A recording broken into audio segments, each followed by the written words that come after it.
এটা ইতিহাস এটা ৰচনা কৰিছে আমাৰ কাৰ্বি আংলঙৰ এটা হিষ্ট্ৰী বুলি আমি ক'ব পাৰোঁ যে ডিফু যিটো ডিফু টাউন বুলি কয় সেই টাউনটো আমি নামাকৰণ কৰিছোঁ যে চিটি বুলি আমি নামাকৰণ কৰিম বুলি আমি চেষ্টা কৰিছোঁ। সেইটো মতে অসম চৰকাৰৰ কেন্দ্ৰ চৰকাৰৰ এইটো এপ্ৰুভ কৰা হৈছে। সেইটো CIDF তৰফৰ পৰা আমি 100 crores প্ৰজেক্ট সেইটো আমি এপ্ৰুভেল পোৱা হৈ এই 100 crores প্ৰজেক্টটো আমি ডিফু টাউন এৰিয়া 14টা ৱাৰ্ডত ড্ৰেইনৰ পৰা আৰম্ভ কৰি ফুটপাথৰ পৰা আৰম্ভ কৰি আৰু ষ্ট্ৰীট লাইটৰ পৰা আৰম্ভ কৰি যিমানখিনি টাউন এৰিয়া চিটি এৰিয়া যিমানখিনি ইনফ্ৰাষ্ট্ৰাকচাৰ ডেভেলপমেণ্ট প্ৰয়োজন লাগে সেই গোটেইখিনি এই CIDF জৰিয়তে আমাক কেন্দ্ৰ চৰকাৰ আৰু ৰাজ্য চৰকাৰ চেণ্ট্ৰেল গভৰ্ণমেণ্ট ষ্টেট গভৰ্ণমেণ্ট সেই দুটা মিলি আমাক 100 crores টকা আমাক চেংচন কৰা হৈছে, এপ্ৰুভ কৰা হৈছে। সেইমতে আমি আজি প্ৰিন্সিপাল ছেক্ৰেটাৰী ইণ্টাৰৰ পৰা আৰম্ভ কৰি ছেক্ৰেটাৰী আৰু মোৰ কলিগছ বিলাক লগত লৈ আৰু 30 ডিপাৰ্টমেণ্ট অফিচাৰ্ছবিলাক লগত লৈ আৰু টাউন কমিটি চেয়াৰমেন পৰা আৰম্ভ কৰি 14টা ৱাৰ্ড কমিশ্যনাৰৰ লগত লৈ যে যিমানখিনি টাউন এৰিয়া যিমানখিনি কি প্ৰয়োজন আছে স্পৰ্টছ কমপ্লেক্সৰ পৰা আৰম্ভ কৰি ৰাস্তা পদূলিবিলাক সেই গোটেইখিনি আমি মেৰামতি কৰিবৰ কাৰণে আমি আজি ছাইট ভিজিট কৰিছোঁ। সেইমতে আমি বাছ ষ্টেণ্ড বাছ টাৰ্মিনেল আমি ৰিকুইশ্যন পাৰ্কৰ ওচৰত আমি প্ৰায় 50 বিঘামান মাটি আছে। সেই মাটি আমি বাছ টাৰ্মিনেল লগতে ট্ৰাক আৰু অটো ট্ৰাকবিলাকৰ যিমানখিনি আছে সেই পাৰ্কিংটো আমি তাত ল'ব বিচাৰিছোঁ, তাত চিফ্ট কৰিব বিচাৰিছোঁ। আমাৰ সেই এই ৰিকুইশ্যন পাৰ্কৰ লগত যিটো অলপ পাৰ হ'লে তাতে আমি সেইটো কৰিব বিচাৰিছোঁ। সেইটো তাত হোৱাৰ লগে লগে আমি ইয়াত যিটো নেকি আমাৰ ইয়াত ডন বস্কোৰ ওচৰত ভেটেৰিনেৰী কমপ্লেক্সত সেই আমাৰ ইয়াত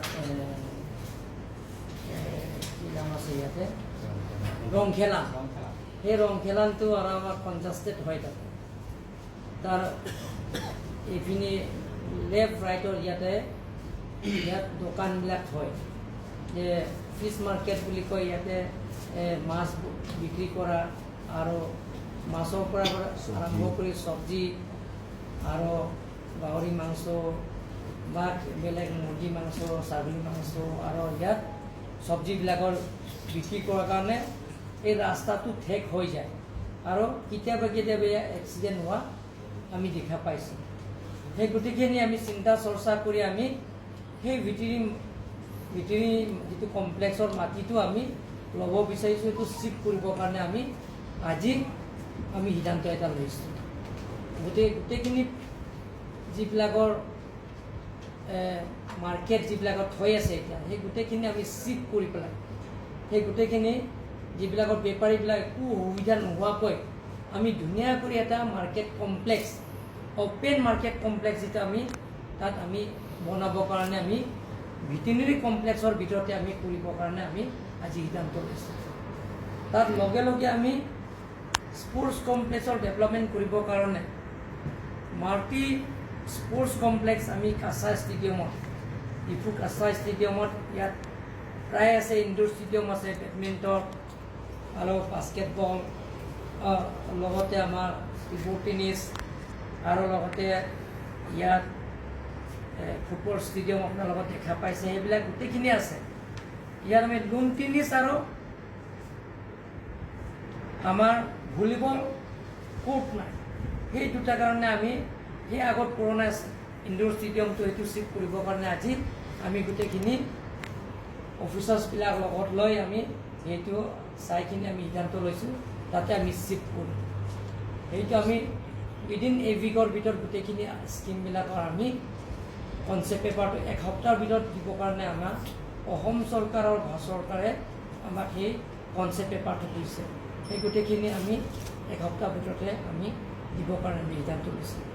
আৰু প্ৰত্যেক ৱাৰ্ড আমি যিবিলাকৰ কানেক্টিং ৰোডছবিলাক, যিবিলাকৰ PWD ৰোডছত নপৰে, প্ৰত্যেক ৱাৰ্ডত যিবিলাকৰ যিটো চুবুৰীয়ে যোৱা ৰাস্তাবিলাকত, সেই ৰাস্তাবিলাকক আমি কালাৰ পেপাৰ ব্লকৰ জৰিয়তে গোটেইখিনি ৱাৰ্ডত আমি সেইটো কৰিবৰ কাৰণে আমি সিদ্ধান্ত লৈছোঁ।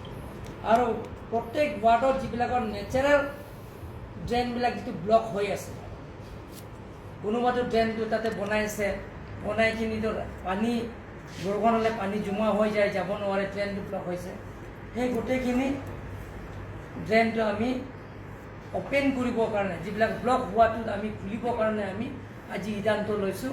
সেই গোটেইখিনি নেচাৰেল ড্ৰেইনটো আমি ড্ৰেইন বনাবৰ কাৰণে আমি আজি সিদ্ধান্ত লৈছোঁ। গোটেই 14 ৱাৰ্ডৰ ভিতৰতে সেইটো গোটেইখিনি কমপ্লিট হ'বৰ কাৰণে আমি সিদ্ধান্ত লৈছোঁ। প্লাছ লগতে প্ৰত্যেক ৱাৰ্ডত CC কেমেৰা থাকিব, যাতে কোনোবা যদি কাৰোবাৰ ঘৰত কিবা এটা কৰিব বিচাৰে, সেইটো যাতে কোনো অসুবিধা নোহোৱাকৈ, যিটো টাউন এৰিয়াত বসবাস কৰা মানুহবিলাকৰ যাতে কোনো অসুবিধা নোহোৱাকৈ, তাতে আমি প্ৰত্যেক ৱাৰ্ডত য'ত মাৰ্কেট এৰিয়া য'ত প্ৰয়োজন হয়, সেইবিলাক জেগাত আমি CC কেমেৰা আমি বহাবৰ কাৰণে সিদ্ধান্ত লৈছোঁ। আৰু প্ৰত্যেক ৱাৰ্ডত গোটেইখিনি ৱাৰ্ডৰ ষ্ট্ৰীট লাইটত বহাব। এটা ৰাস্তাও মানে যাতে চলাৰ ষ্ট্ৰীট লাইটত নবহোৱাকৈ নাথাকিব, গোটেইখিনি এৰিয়াও মানে ষ্ট্ৰীট লাইটত উইথ চলাৰ সেইটো বহাবৰ কাৰণে আমি আজি সিদ্ধান্ত লৈছোঁ।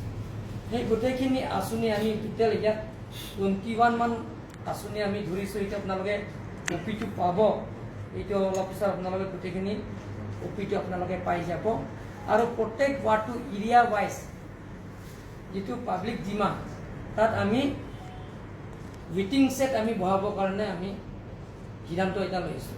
সেই প্ৰপ'জালটো আমি যাতে পাব্লিকে যাতে কোনো অসুবিধা নোহোৱাকৈ, কোনোবা যদি অটো নোপোৱা আগতে অটো যদি তাত বাট চাই থাকিব লাগে, বা কিবা মানুহে বজাৰ গৈছে কোনো ৰেষ্ট কৰিবৰ কাৰণে, তাত আমি ভাল এটা ৱেটিং ছেট বনাবৰ কাৰণে কাৰ্বি-আংলং অটোনমাছ কাউন্সিল বা থ্ৰু CIDF জৰিয়তে এইটো বনাবৰ কাৰণে আমি আজি সিদ্ধান্ত লৈছোঁ। সেইটো প্ৰত্যেক ৱাৰ্ডত এৰিয়া ৱাইছে আমি সেইটো বনাবৰ কাৰণে আমি সিদ্ধান্ত এটা লৈছোঁ। আৰু লগতে সেইটো ASB যিটো কলনী, সেইটো আমাৰ মাটি আছে 10 ফিট, সেইটো ASB-য়ে অকুপাই কৰিছে। আমি সেইটো 2 লাইন কৰি পেলাই ফুটপাথ আৰু ড্ৰেইনটো ভাঙি কিনি ড্ৰেইন খালি অকল ড্ৰেইনে থ'ম, আৰু ওৱান চাইড আমি ফুটপাথ আমি সিদ্ধান্ত লৈছোঁ। সেই বাকী যিবিলাকত যিটো চব্জি বিক্ৰী কৰা, তেওঁলোকৰ কোনো অসুবিধা নোপোৱাকৈ আমি সেইটো মাৰ্কেট ছেট ভালকৈ মাৰ্কেট ছেট বনাই পেলাই তেওঁলোকৰ চিফ্ট কৰিবৰ কাৰণে আমি কাৰ্বি-আংলং অটোনমাছ কাউন্সিল থ্ৰু CIDF-ৰ স্কিমৰ জৰিয়তে সেইটো বনাবৰ কাৰণে আমি আজি সিদ্ধান্ত লৈছোঁ। সেইবিলাকৰ স্কিম আমি আজি